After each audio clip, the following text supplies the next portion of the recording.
সর্বোচ্চ টিচার যদি ভালো হয় 4 থেকে 4.5 দিবে। কিন্তু একটা জিনিস খেয়াল করে দেখো, এই যে খ নাম্বার প্রশ্নটা, সমাজ থেকে যে প্রশ্নটা পরীক্ষা আসবে, এই সমাজ থেকে আসা প্রশ্ন তুমি যদি এই 8টার মধ্যে এই 5টা উত্তর কারেক্ট করে আসতে পারো, বিশ্বাস করে একেবারে ম্যাথের মতো মার্কস পাবা, একেবারেই 5 এ 5। তো এই জন্য আমি যেটা বলতে চাচ্ছিলাম যে যদি পারা যায় সমাজ থেকে উত্তর করাটাই বেটার, ঠিক আছে? এবং আমি তোমাদেরকে কথা দিচ্ছি, তোমরা মনোযোগ দিয়ে কথা শোনো। আমরা সমাজের উপর 2 থেকে 3টা ক্লাস নিব। এরপরে তোমরা অবশ্যই আমি তোমাদের একটা টেকনিক বলে দিব ক্লাসের শেষে, তোমরা ওই কাজটাই করবা, দেখবা তুমি সমাজে 5 এ 5 পেয়ে যাও। ওকে, থ্যাংক ইউ। সো আমরা তাহলে একেবারে ক্লাসের শুরুতে হচ্ছে সমাজ থেকে আসা একটা নমুনা প্রশ্ন দেখলাম, এবং আজকের ক্লাসটা হচ্ছে আমরা মূলত কর্মধারয় আগে আমি সুন্দর করে বুঝিয়ে দিচ্ছি, তোমরা আগে সুন্দর করে একটু বোঝো, তারপরে আমি তোমাদেরকে বলবো নোট করতে, তখন নোট, যেটা আমি একটু আগে আপনাদেরকে নমুনা প্রশ্নে দেখালাম। নমুনা প্রশ্নে কি ছিল? শব্দ ছিল, সেই শব্দকে ব্যাস বাক্য করতে বলা হয়েছে, এবং সেই ব্যাস বাক্যে করার পরে সেটা কোন সমাস সেটা বলে দিতে হবে। তো আমরা যে বিষয়টা মাথায় রাখবো, একেবারে ছোট্টবেলার কথা একটু মনে রাখি, এখন আমি একেবারে বেসিক থেকে বুঝিয়ে দিচ্ছি। পরীক্ষায় মূল যে শব্দটা থাকে, এই মূল শব্দটাকে বলা হয় সমস্ত পদ। এখন লিখতে হবে না, আমি লেখার জন্য 1 মিনিট সময় দিব, 2 মিনিট সময় দিব, আগে সুন্দর করে বুঝে নাও।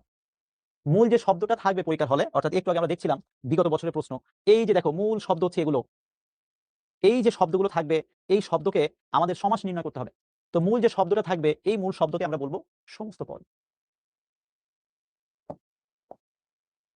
সমস্ত পদকে ভেঙে আমরা যেটা লিখব সেটা হচ্ছে সমসমান পদ।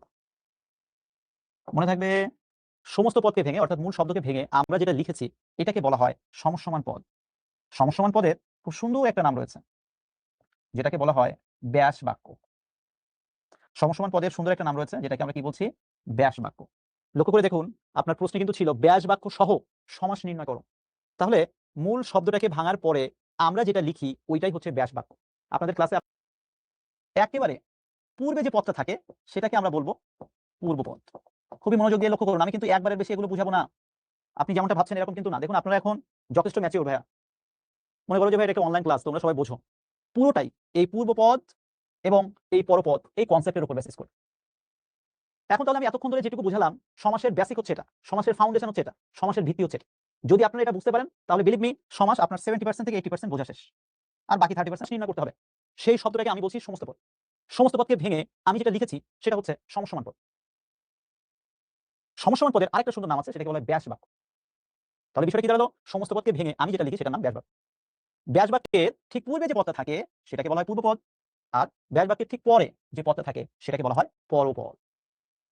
আমি এবার কমেন্ট বক্সে একটু অন করে দিচ্ছি, ইয়াং লেডিজ এন্ড জেন্টলম্যান, আপনারা দয়া করে আমাকে কাইন্ডলি একটু কমেন্ট বক্সে জানাবেন আমি এতক্ষণ ধরে যেটুকু পড়ালাম এটা কি খুব কঠিন কিছু পড়াইছি ভাই? বলো তো ভাই, এটা কি কঠিন কিছু? তোমরা ফিজিক্স পড়ো, কেমিস্ট্রি পড়ো, ম্যাথ পড়ো, কত কঠিন কঠিন জিনিস পড়ো, আর সেই অনুযায়ী তো একবার পানি। এটা কমেন্ট বক্সে জানাও তো সবাই কি বুঝতে পেরেছো? Yes or no? না বুঝতে বলবো ভাই, কোনো সমস্যা নেই, আমি একভাবে না 10 ভাবে বুঝাই দিলাম, বুঝাই দিব, কিন্তু না বুঝে সামনে আগাবো না। আমি অন্য টিচারদের মতো না, তোমরা আমাকে যারা এর আগে আমার ক্লাস করেছো জানো, আমি একেবারে ধীরে সুস্থে আস্তে আস্তে পড়াই, যেন আমার ক্লাসে সবাই বুঝতে পারে। তুমি দেখো আমি প্রায় আধা ঘন্টা ধরে কিছু পড়াইনি, আমি কিন্তু এইটুকু পড়াইছি শুধু, কারণ আমি জানি এইটুকু বোঝা মানে সমাজের 70-80% বোঝা শেষ, আর বোঝা লাগবে না, শেষ হয়ে গেল। এইটুকু আগে বুঝতে হবে। এখন বলো তোমরা বুঝতে পেরেছো কিনা? কিন্তু ইন্টারমিডিয়েট লেভেলে আপনার ওই 4 প্রকার পড়লে হবে না। ইন্টারে আপনাকে সমাসের যত প্রকার রয়েছে, সমাস মূলত 6 প্রকার, এটার বাইরে যে আরো 2 প্রকার সমাস রয়েছে, প্রাদি সমাস, নিত্য সমাস, সেটাও পড়তে হবে। আমি কি বোঝাতে পেরেছি? অর্থাৎ আমি যেটা বলতে চাচ্ছি, ইন্টারমিডিয়েট পরীক্ষায় অর্থাৎ এইচএসসি পরীক্ষার জন্য সমাসের যত প্রকার রয়েছে এই সকল প্রকার আমরা ক্লাসে শেষ করব। তো আমরা আজকের ক্লাসটা হচ্ছে মূলত একটা কাজ করব, সেটা হচ্ছে আমরা কর্মধারয় সমাস নিয়ে আলোচনা করব। আমরা আপাতত এই এমসিকিউ প্রশ্নগুলো আমাদের কাজে লাগবে না, সেজন্য আমরা এটা নিয়ে আলোচনা করছি না। আমরা এখন চলে যাব সরাসরি কর্মধারয় সমাসে, এবং কর্মধারয় সমাস বোঝার জন্য এখন আপনারা খুব মনোযোগ দিয়ে আমার কথা শুনুন। একজন জিজ্ঞেস করছে, ভাইয়া এইচএসসি পরীক্ষায় এমসিকিউ প্রশ্ন আসবে কিনা? প্রশ্ন এখন পর্যন্ত যতটুকু জানি আসবে না, ঠিক আছে? আশা করছি আপনাদের সময় এইচএসসি পরীক্ষা। মূল কথা হচ্ছে এই সমাসে পরপদের অর্থ প্রাধান্য পায়। এই একটা কথা যদি আপনি মনে রাখতে পারেন তাহলে বিশ্বাস করুন আপনি পরীক্ষা উত্তর করে আসতে পারবেন। ও আরেকটা কথা আপনি আমাকে বলতে পারেন যে ভাইয়া সমাস তো দ্বন্দ্ব সমাস আছে, তৎপুরুষ আছে, বহুব্রীহি আছে, আপনি আজকে কেন কর্মধারয় সমাসটা পড়াচ্ছেন? ভাইয়া এই প্রশ্নের উত্তর হচ্ছে কর্মধারয় সমাস একটা কারণেই পড়াচ্ছি, কেননা এসএসসি থেকে শুরু করে এইচএসসি, বিশ্ববিদ্যালয় ভর্তি পরীক্ষা থেকে শুরু করে বিসিএস পরীক্ষা পর্যন্ত যদি কেউ আমাকে জিজ্ঞাসা করে যে ভাই সমাসের মধ্যে সবচেয়ে গুরুত্বপূর্ণ কোনটা, আমি সবসময় বলি সমাসের মধ্যে সবচেয়ে গুরুত্বপূর্ণ হচ্ছে কর্মধারয় সমাস। সো যেহেতু কর্মধারয় সমাসটা মোস্ট ইম্পর্টেন্ট, এই জন্য আমরা আজকে ক্লাসটা শুরুতেই কর্মধারয় সমাসটাই পড়ছি আর কি। ঠিক আছে, আমরা বাকিগুলো নেক্সট ক্লাসে আলোচনা করব। তো যেটা বলছিলাম, কর্মধারয় সমাসের প্রথম কথা কি, যে সমাসে পরপদের অর্থ প্রাধান্য পায়। এখন যদি আপনি এই পর্যায়ে এসে বলেন যে ভাই আমি পরপদ বুঝি না, তাহলে কিন্তু এটার আপনি ব্যাস বাক্য করেছেন গোলাপ নামক ফুল বা গোলাপ নামে ফুল। এবার আপনাকে এই কমন সেন্সটা রাখতে হবে যে এই গোলাপ ফুলের যে আপনার এইটা সমস্ত পদ, বা আপনি যে ব্যাস বাক্যটা করলেন গোলাপ নামের ফুল, এখন এখানে পূর্বপদ কোনটা? গোলাপ হচ্ছে এখানে পূর্বপদ, আর ফুল এটা হচ্ছে